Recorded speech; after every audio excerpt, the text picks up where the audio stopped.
বাংলাদেশের আসলে উচিত ভারতের থেকে শিক্ষা গ্রহণ করা। কেন এ কথা বললাম?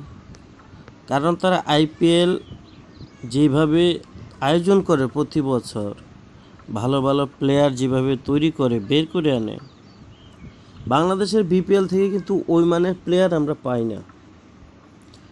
এই জন্য দায়ী বিসিবি। কারণ কি, তারা গ্রাউন্ডসম্যান যারা আছে, যাদেরকে পিচের দায়িত্ব দেওয়া হয়েছে, সেই পিচগুলো আরও উন্নত মানের করার জন্য কোনো তাগাদা দেয় না। যার কারণে মিরপুরের ধানক্ষেত মার্কা উইকেটে সারা বছর তারা খেলে, প্রতি বছরই বিপিএল ওইসব মাটি হয়।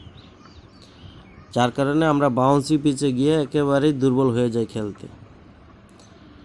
এই জন্য বিসিবির উচিত ভারতের মতন পিচ, ব্যাটিং পিচ তৈরি করা, যাতে ব্যাটসম্যানরা খেলে স্বাচ্ছন্দ্য বোধ করে।